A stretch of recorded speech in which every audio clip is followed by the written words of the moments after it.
Bonjour et bienvenue dans ce deuxième live de manager sans s'épuiser. Aujourd'hui, on est vraiment axé sur la posture, donc vraiment la posture de manager et de leader au sein de votre posture managériale. Vous êtes ici si vous avez des équipes que vous managez, vous avez peut-être le souhait de devenir manager et vous êtes peut-être directeur également, pris un peu en sandwich entre la direction et les équipes.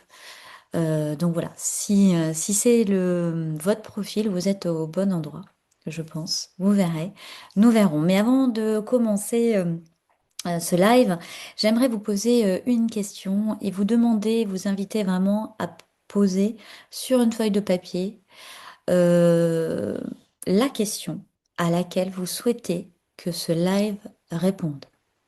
Vraiment, prenez un peu de temps là, une à deux, trois, allez, 5 secondes, 10 secondes, pour écrire la question qui tourne en boucle dans votre tête actuellement, dans votre poste actuel de manager ou dirigeant.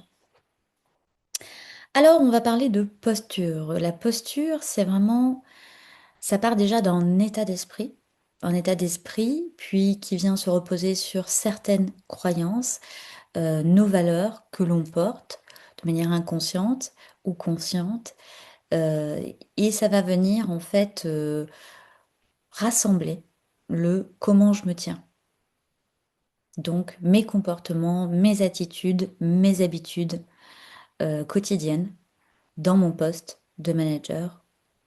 Et si je ne suis pas encore manager, eh bien je vais regarder, tiens, actuellement, dans ma posture professionnelle, qu'est-ce que je vais y trouver? Et donc, pour se faire un petit diagnostic, alors j'ai mes notes, hein, parce que un live comme ça, sans slide, c'est une deuxième fois, parce que j'ai fait le premier hier, mais aujourd'hui, je continue, il y en aura un troisième demain. Et donc, je vais vous inviter aussi à faire un petit diagnostic personnel, là, de démarrage, sur votre posture. Qu'est-ce qui vous satisfait pas actuellement dans votre posture de management, de manager ou de dirigeant? Qu'est-ce qui vous ne satisfait absolument plus? Voilà, prenez un petit peu le temps pour réfléchir et à quoi vous vous épuisez. À quoi je sais que je m'épuise? Qu'est-ce qui vous permet de repérer que vous vous épuisez?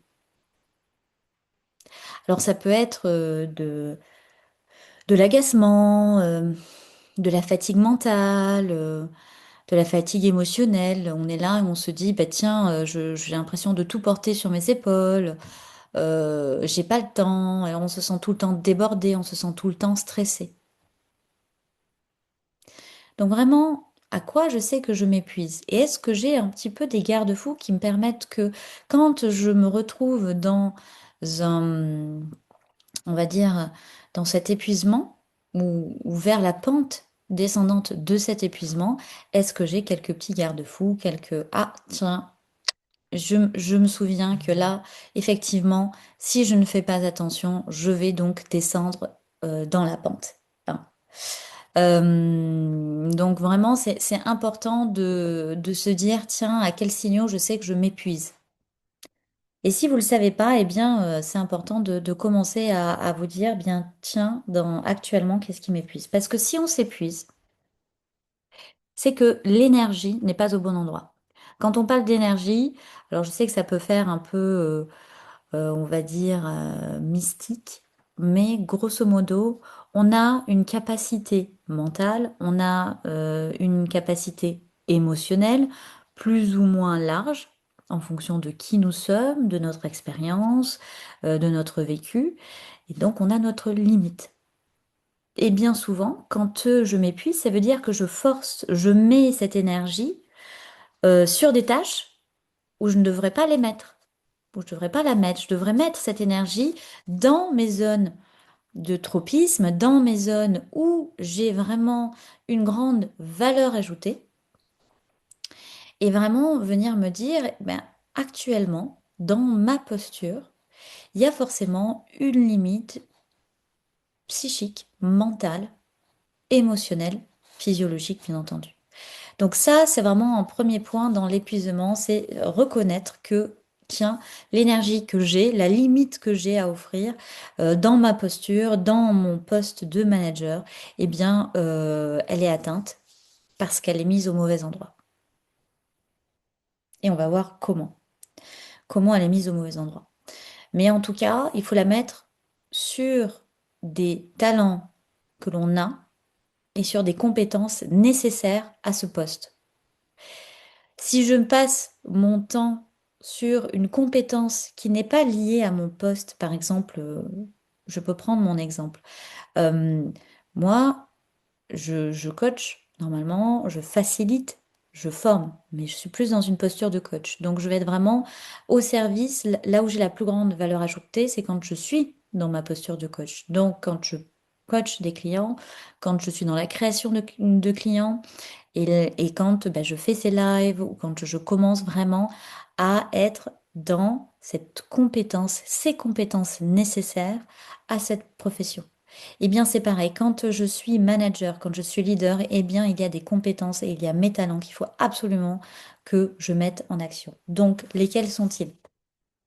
Voilà pourquoi je parle de posture.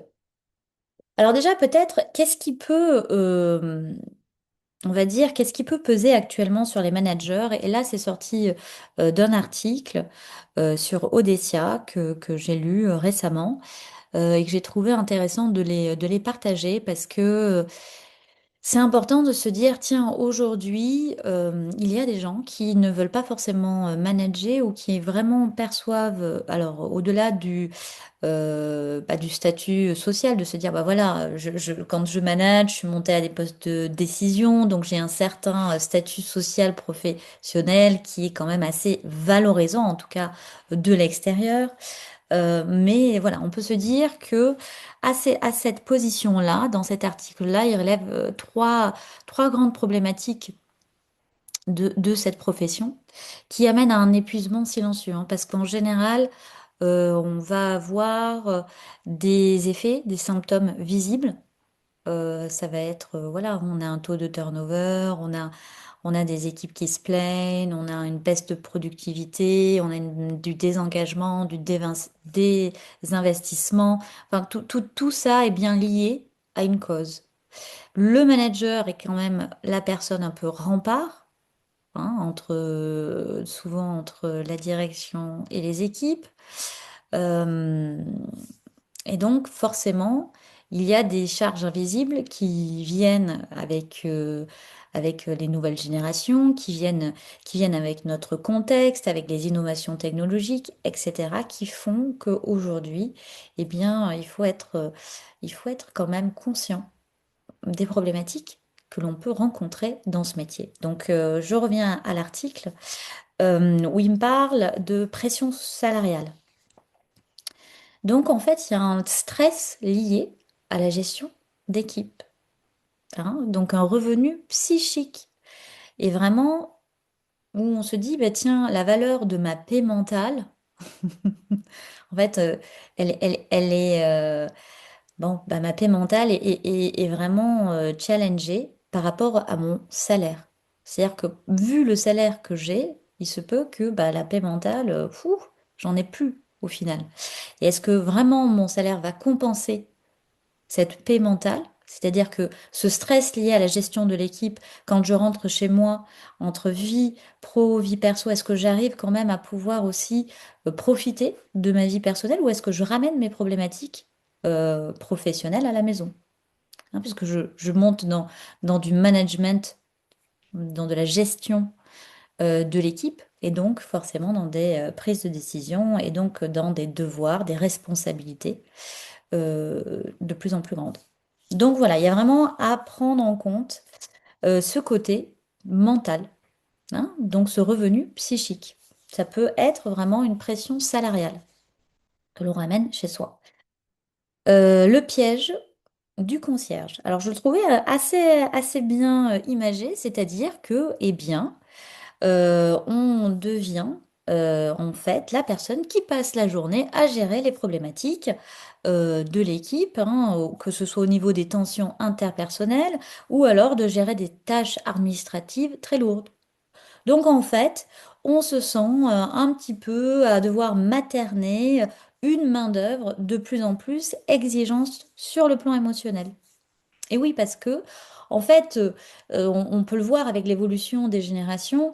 Dans une génération X, bon voilà, vous aviez une autorité assumée avec l'ancienneté, et puis il disait ça. Bon, alors, on va dire le trait, mais c'est un peu ça. C'est vraiment, bon, ben, il y avait un chef, il donnait les ordres, tu suivais les ordres. Bref, tu remettais pas en cause ma santé mentale et mon émotionnel, et qu'est-ce qui se passe pour moi. Aujourd'hui, on a ça dans l'entreprise, on est sensibilisé par rapport au bien-être, à la qualité, au travail. Donc, qu'on n'épuise pas les équipes, qu'on les mette pas dans des situations impossibles à tenir. Donc, c'est vraiment un sujet qui est important actuellement. Ce qui veut dire qu'il va y avoir une charge sur le plan émotionnel et il se peut que vous, en tant que manager, ben, vous vous sentez un petit peu genre la personne qui va materner ses collaborateurs, alors que c'est pas votre rôle. Hein, on y arrive, hein. Donc vraiment, ok, ce qui peut sous-tendre un petit peu que là, il y a des signaux plus ou moins forts sur certaines problématiques par rapport au management que je suis en train de mettre en place, que je suis en train d'exercer au quotidien. Voilà, donc c'est vraiment, vraiment important de se dire, tiens, que je tombe pas dans ce piège qu'ils appellent le piège du concierge, c'est-à-dire de materner la main-d'œuvre qui est de plus en plus exigeante sur le plan émotionnel. Bon. Et puis enfin, le plafond de complexité, où là, on est vraiment pris en sandwich entre des indicateurs de performance des KPIs rigides et des besoins donc émotionnels croissants d'équipes hybrides, diverses, anxieuses par rapport à peut-être les challenges et par rapport aussi face à l'intelligence artificielle. Donc, grosso modo, c'est comme si on demandait de nouvelles compétences au manager, un peu à la fois thérapeutique et technologue. Hein, c'est un peu ça, hein. C'est-à-dire avoir la capacité à gérer l'émotionnel des personnes, à l'accompagner, et puis en même temps, à aussi être très bon technologue, c'est-à-dire se servir de l'intelligence artificielle d'une bonne manière, etc., etc. Donc tout ça peut vraiment actuellement challenger un manager, un leader. Donc vraiment, je vous invite, si vous êtes dans une posture, enfin, dans un poste de management ou que vous souhaitez devenir manager, il va falloir aller travailler une certaine posture qui va vous éviter de tomber dans ces pièges-là qui sont bien souvent liés à notre environnement et puis au fait que des fois on n'a pas travaillé certaines compétences et on a certains talents puisque ça a dû être remarqué pour pouvoir être mis dans un poste de management. Et malgré ce talent-là, il va falloir venir compléter avec des compétences et aussi venir travailler son état d'esprit, ses comportements, ses croyances et ses habitudes et ses attitudes. D'accord? Donc vraiment, c'est pour ça qu'aujourd'hui, ce qui me tient à cœur, c'est de vous parler de cette posture. Alors dans la posture, eh bien, on va parler de la posture managériale qui englobe l'ensemble des comportements, des attitudes d'un manager qu'un manager adopte pour diriger efficacement une équipe. Et dans cette posture managériale, on peut parler de posture de leadership et posture manager.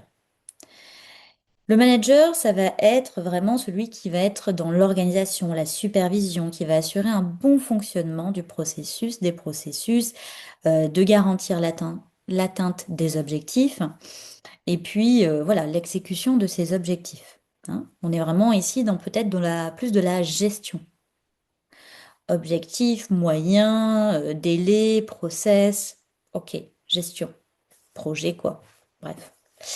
Et d'un autre côté, on a la posture leadership, qui va être vraiment d'inspirer, de motiver, d'encourager, de créer un environnement propice à l'innovation et à l'engagement. Et aujourd'hui, on va vous demander d'avoir les deux. Parce que si je reste que gestionnaire, eh bien, il va me manquer peut-être quelques compétences relationnelles qui vont permettre d'engager, d'encourager, de motiver, d'embarquer son équipe. Alors, c'est pour ça qu'il est important de regarder posture stratégique que je placerai plus peut-être dans une... Enfin, grosso modo, on pourrait dire qu'il y a une posture stratégique et une posture relationnelle, une posture leadership aussi à venir voir. Mais on va peut-être regarder aussi sur la posture en premier, sur la posture relationnelle. Aujourd'hui, actuellement, en management, en direction, eh bien, où je me positionne relationnellement. D'accord? Quelle est ma posture relationnelle quand ça va pas forcément comme je le souhaite, ou même si ça va comme je le souhaite. Mais on va commencer à se positionner sur une matrice qui est très très simple, qui est c'est OK pour moi et c'est OK pour les autres. Donc dans mon positionnement relationnel. Et on a ces quatre postures qui sont un, on va commencer par c'est pas OK pour moi et c'est pas OK pour les autres. Quand je suis dans une posture comme celle-ci, ça veut dire que je suis déjà dans une posture défaitiste, déprimée, pas loin de la dépression peut-être. Et vraiment là, je n'ai aucune vision positive. J'ai aucune idée d'une issue positive pour cette situation.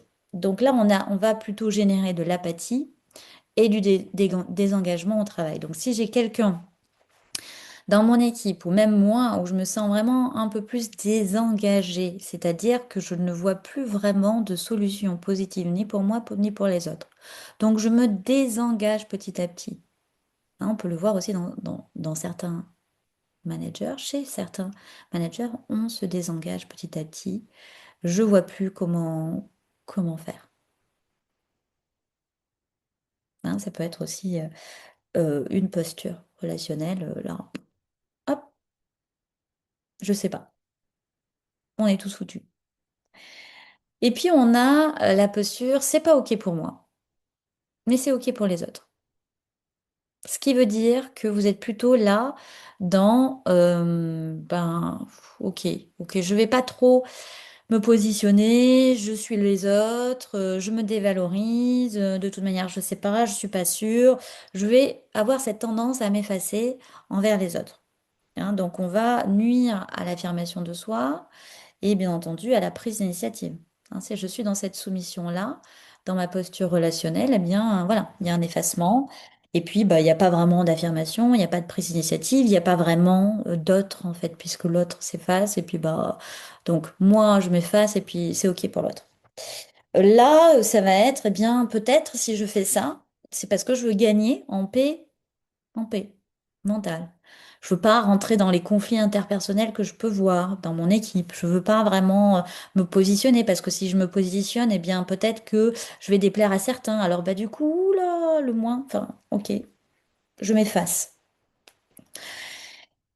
Enfin, on a l'autre versant qui va être non, là, c'est ok pour moi et c'est pas ok pour les autres. Donc là, on est plutôt dans de la supériorité, on a du mépris pour les autres, on se sent supérieur. Moi, je sais, vous savez pas.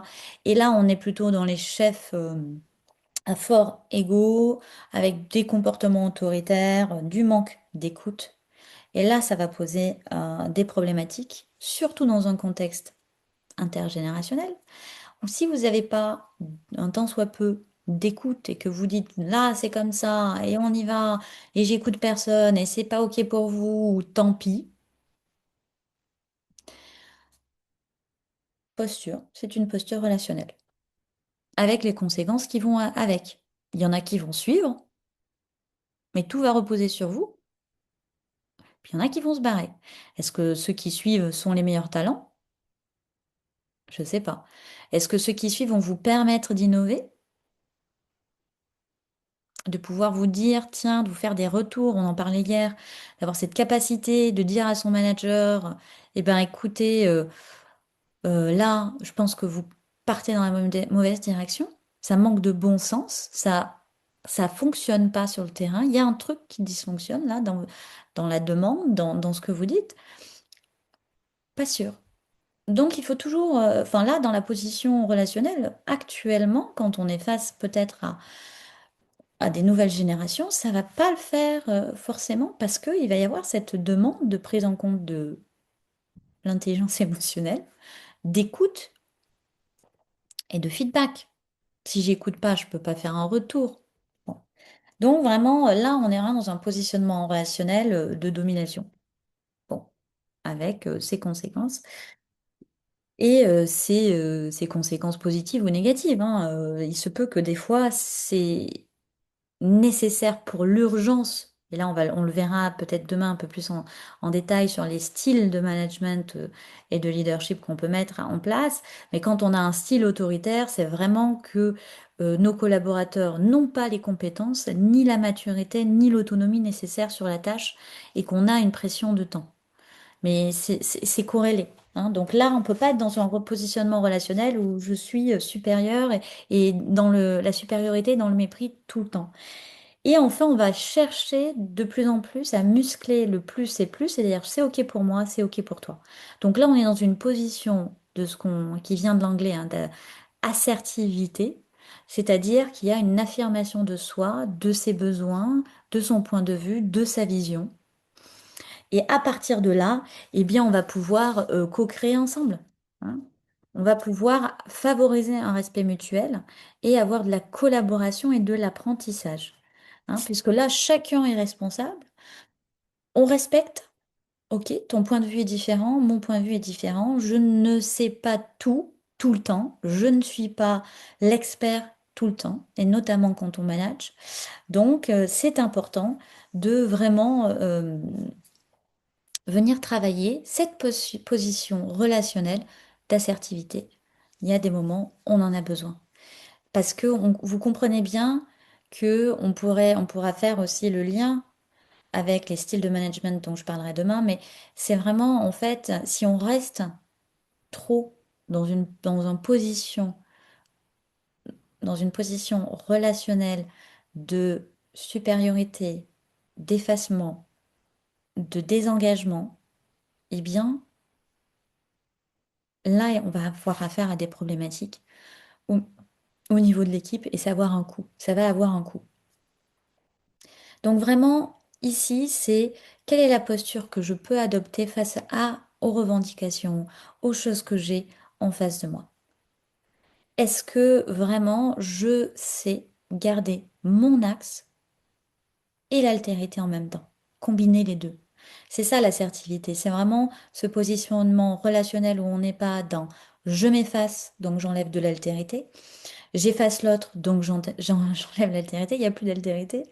Bon, j'ai tout laissé tomber, bah on s'en fout. Je reste sous ma couette, quoi, grosso modo. Je déprime, je suis défaitiste. Alors là, il n'y a même plus moi. Et donc, il n'y a même plus l'autre, hein. On est vraiment dans... On a oublié tout le monde. Et l'assertivité, c'est on remet de soi et de l'autre. C'est l'invitation. C'est l'invitation parce que ben, au moins on est moins on absorbe moins les problématiques aussi, les drames de l'équipe. On est vraiment dans une révolution de l'intelligence émotionnelle puisqu'on va être face à de l'intelligence artificielle.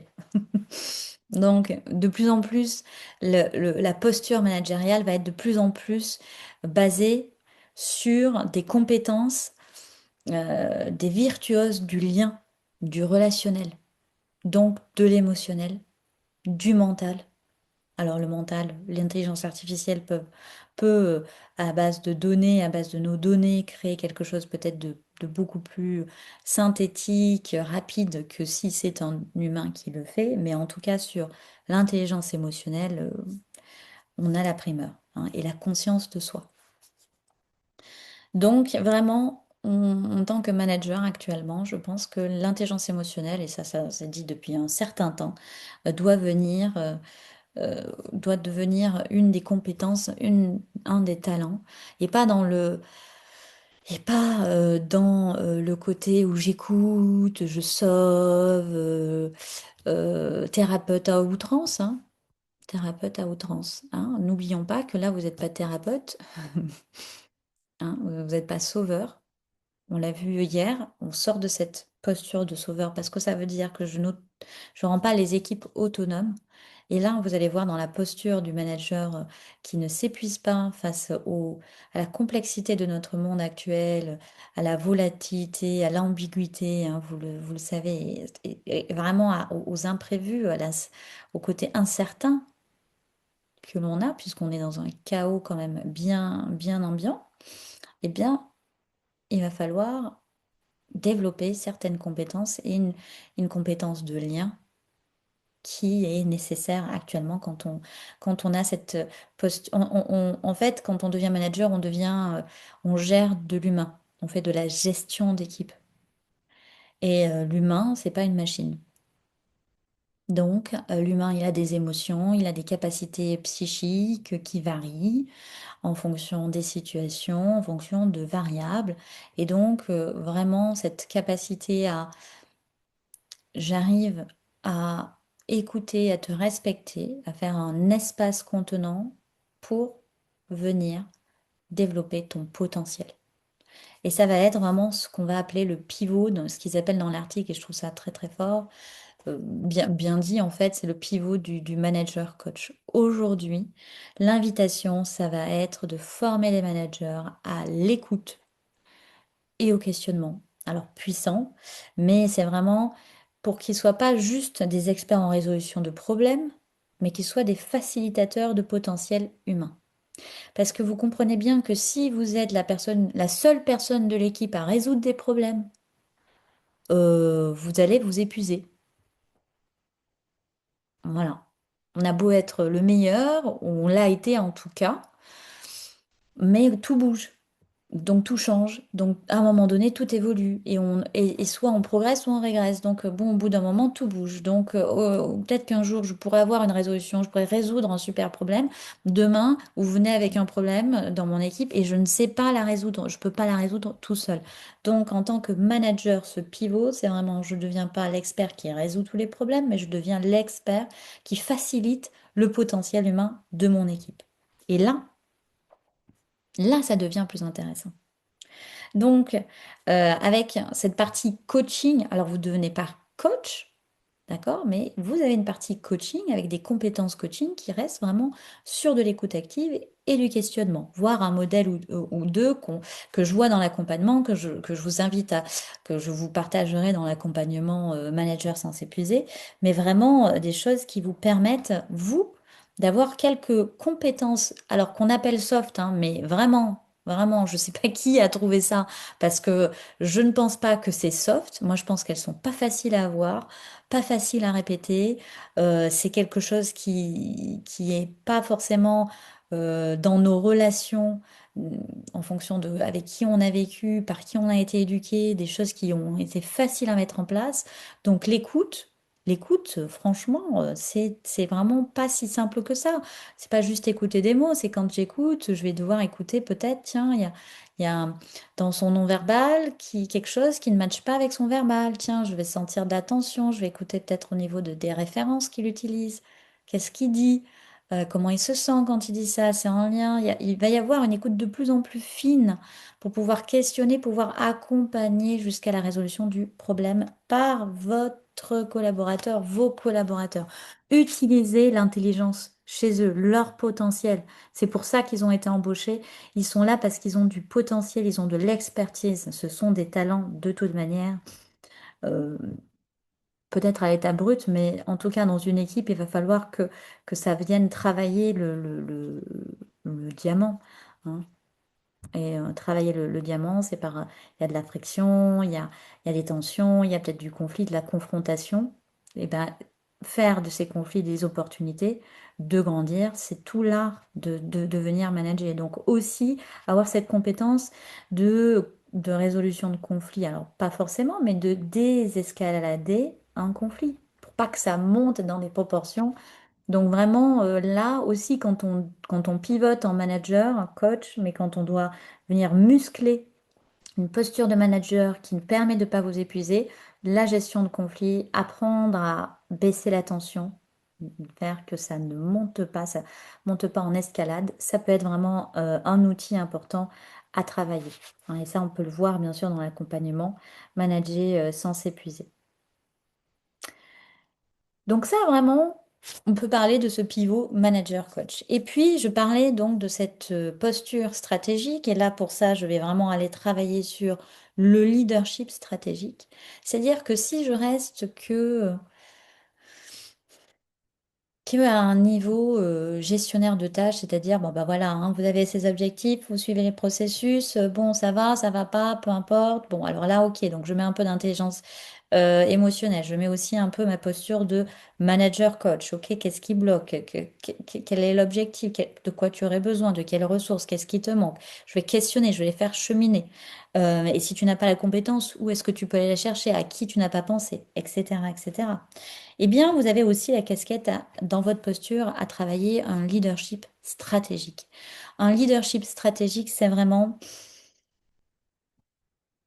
donner envie à ces équipes de vous suivre et d'exécuter les tâches. Donc là, ça va se jouer autour de la motivation, autour de l'inspiration, autour de l'influence, autour de venir vraiment relier les actions à une vision plus large, les actions de son équipe à une vision plus large, à des enjeux business qu'ils peuvent comprendre vraiment, et puis à poser les bonnes questions. Hein, parce que vous allez avoir une vision un peu plus stratégique, stratège. Hein. Et là, on est vraiment dans, il parle de créer une autonomie radicale dans l'article, que je trouve bien, c'est un apprentissage auto-dirigé.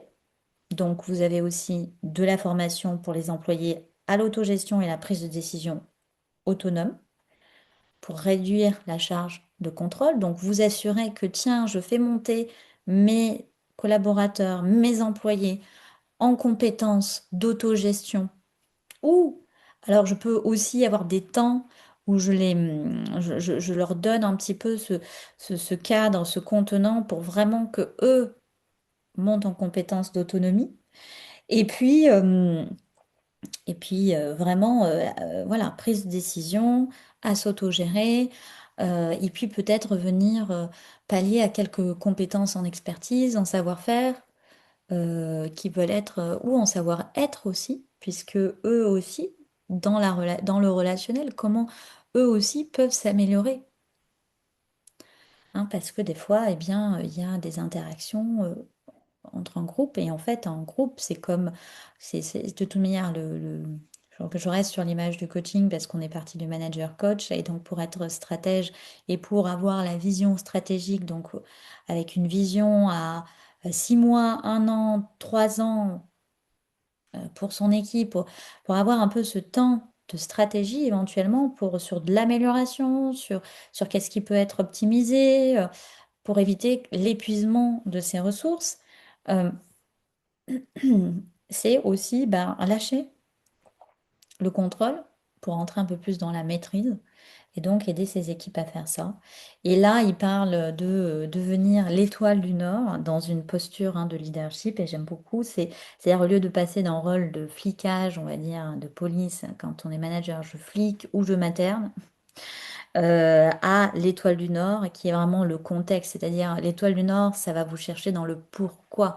Et en fait, il y a une citation, je sais plus exactement de qui, mais il faudrait que je retrouve, qui dit, au lieu de convaincre à ce qu'ils baptisent un bateau, donnez-leur l'envie de prendre la mer, d'aller voyager, d'aller prendre la mer. C'est ça le leadership. C'est vraiment les rattacher à une vision qui leur donne envie, qui les embarque, qui fasse que ben, les tâches, ils les font, qui sont dans OK, bon, on va s'améliorer, on va s'auto-gérer sur certaines choses, on va être autonome ici, on va prendre certaines responsabilités.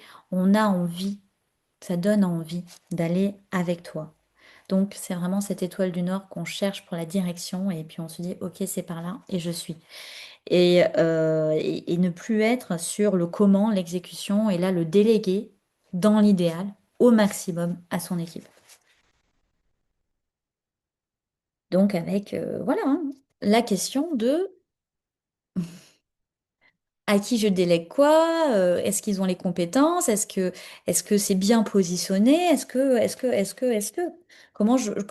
je fais en sorte que ça fonctionne quoi. Voilà. Alors, je regarde. Oui, super. Allez, je finis avec quelques petits ajouts sur cette posture de leadership à comprendre dans sa posture de management. Que vous soyez à n'importe quel niveau de management, commencez à travailler un petit peu à développer ce leadership. C'est vraiment ça que j'invite dans cet accompagnement aussi, c'est comprendre l'importance d'un leadership. Bien sûr, on a différents types, hein. On a le leadership de soi, parce qu'à un moment donné, nous aussi, il faut qu'on se dirige, il faut qu'on devienne notre propre étoile du Nord. Il y a le leadership d'une équipe, et puis après, il y a le leadership au niveau de l'organisation aussi, hein. Donc vraiment, et ça va se passer à travers la culture, la vision, donc avoir la capacité déjà de convaincre, ou en tout cas de pouvoir formuler une vision claire qui donne envie. Ça, c'est quand même une compétence d'un leader. Aujourd'hui, est-ce que je suis capable de vraiment euh, donner de manière assez claire et inspirante ma vision? Est-ce que je peux aussi, et ça commence, je pense, la première chose, c'est est-ce que je me connais un minimum, hein, un minimum de conscience de soi, c'est-à-dire en faiblesse et en force. Quelles sont mes forces? Où est ma valeur ajoutée? J'ai été promue à ce poste de manager, je suis ce manager-là, je suis ce directeur-là. Quelles sont mes forces? Où est-ce que j'ai mon plus? Mon talent, mais ma zone de tropisme, c'est facile pour moi. J'en ai même oublié que c'était un talent, tellement c'est normal pour moi. Euh, et où sont mes faiblesses? Donc, si je sais que j'ai des faiblesses, soit je les délègue, je vais déléguer certaines tâches, soit je vais petit à petit venir développer une compétence, hein, puisque c'est talent ou compétence. La compétence, ça se travaille. Je peux passer énormément de temps et même me fatiguer, partir dans un burn-out, mais le talent, c'est inné. Le talent, c'est là où, bah, quand vous le faites, vous êtes dans une énergie haute, vous pouvez pas être épuisé, ça vous est facile, c'est normal pour vous. Vous avez un talent. Bon. Vous pouvez le pratiquer le plus, au mieux. Et ça, quand on apprend à le faire pour soi en leader, eh bien, on peut aussi l'inviter dans cette autonomie, dans ce, chez ses équipes. C'est ça qui permet de faire baisser votre contrôle et de eux, bah, leur redonner un peu de l'autonomie, de la responsabilisation, de l'envie. Mettre en place du coaching, faire preuve de transparence, gagner le respect des autres. Pas l'amour, pas la peur, le respect. Le respect qui veut dire que je suis respectée parce que on me reconnaît comme une autorité, une référence dans une expertise, tout simplement. Donc, il y a du respect. À savoir que aussi dans la posture, dans mes comportements, mes attitudes et mes habitudes, je communique une culture. Et quand on est en sandwich, eh bien, la grande difficulté du sandwich, c'est l'alignement de la tête, du milieu et du bas. Et en fait, on peut vraiment être en conflit, hein, ça peut faire des variations, et on peut se retrouver comme voilà le maillon qui prend d'en haut et d'en bas. Donc, il faut vraiment revenir sur sur une posture stratégique, donc avoir la capacité aussi de dire à la haut, de venir, de vraiment aussi savoir dire non à sa hiérarchie quand c'est nécessaire. Hier, on le voyait pour les équipes, hein, dans ce droit à l'erreur et ce droit aussi à faire remonter, que l'équipe ait le droit aussi de faire remonter, attention là, à son manager, ça va pas faire, c'est pas exactement ça. Enfin, en tout cas, à dire attention, attention, on pense pas que ce soit la bonne direction, on pense pas que ce soit, etc., pour X raisons, les arguments, les critères, etc. Eh bien, c'est pareil, là, il y a un temps où le manager se doit aussi d'arriver à dire non à sa hiérarchie et un non constructif. Je dis pas non pour voilà, c'est moi, non, je suis pas d'accord, non. Je dis non parce que ça et ça et ça, pour cette vision-là, parce qu'il y a cette réalité-là, de moyens, de temps, hein. Donc il y a vraiment cette compétence-là à développer. On sait tous dire oui, on sait tous dire non normalement. Alors après, eh bien, quand on dit oui, oui, oui, oui, oui, oui, oui, oui, eh bien, si vous dites tout le temps oui, c'est plus vraiment un oui. c'est autre chose. C'est je veux te faire plaisir, c'est je veux qu'on me laisse tranquille, c'est je ne sais pas quoi, mais ce n'est pas oui. Parce que je dis oui tout le temps. Pareil, si je dis non tout le temps, ce n'est pas non. C'est ça ne m'intéresse plus, je veux plus être là, je veux qu'on me laisse tranquille. C'est un réflexe comportemental, je dois être toujours contre. Bon, bah c'est pas un non, c'est autre chose. Donc il y a vraiment ces choses à venir développer. Donc venez développer une posture de leadership par une posture stratégique d'étoile, on va dire d'étoile du Nord, pour résumer. Et puis faites ce pivot, cette invitation à faire le pivot manager-coach. Donc, j'arrive à la fin de ce live et je m'étais noté, oui, une question pour vous. Donc, par rapport à la question du démarrage, comme ben, il y en a beaucoup qui vont être en replay là et que ben, aujourd'hui, je suis seule face à la caméra. Eh bien, je vais vous inviter à, tiens, par rapport à la question que vous aviez au démarrage, est-ce que j'y ai répondu? Oui, non. On apprend à dire oui, on apprend à dire non. Si je n'y ai pas répondu, merci de m'écrire. Si j'ai répondu, pareil, merci de m'écrire. Montrez votre compétence de feedback.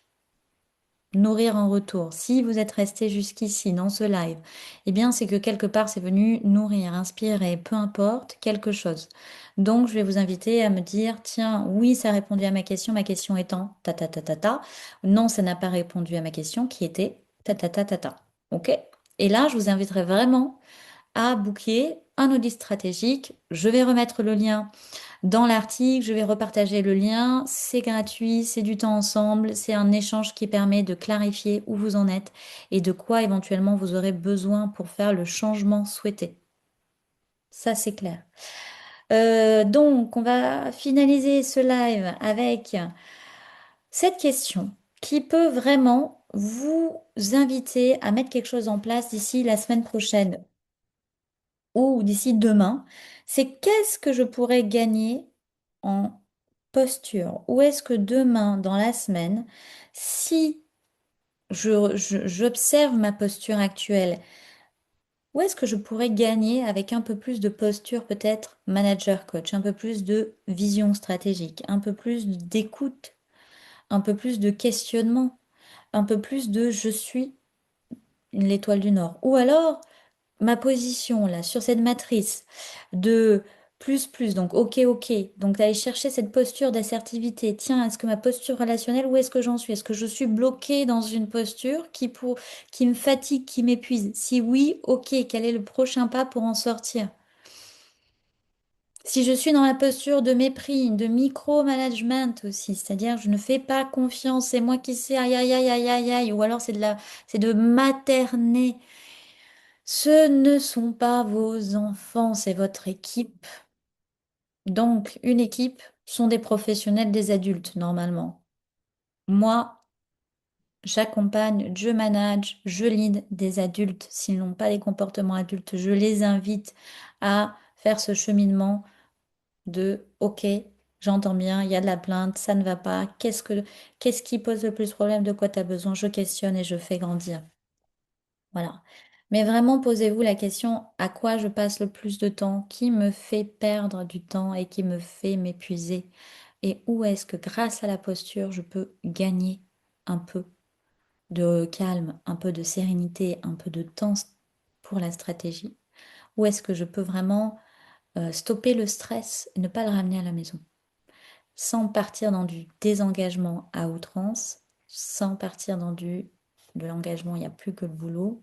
Donc vraiment venir, alors équilibrer, ça peut pas être comme ça parce que sinon c'est figé et la vie n'est pas figée, la vie bouge. Mais un minimum de, ok, aujourd'hui je me sens dans un épuisement. Sur quoi je peux m'appuyer pour me dégager un peu de temps de calme en scannant ma posture. Voilà, voilà.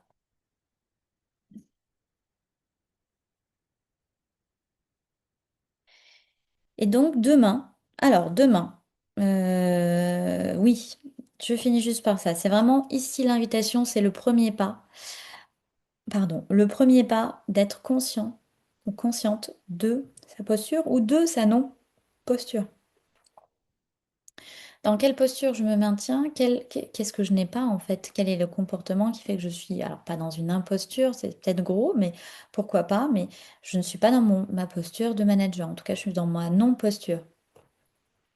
Je suis dans autre chose, mais ce n'est pas dans une posture de manager. D'accord? Donc vraiment, posez-vous cette question, quel va être mon premier pas pour être plus conscient de ma posture et de ma non-posture?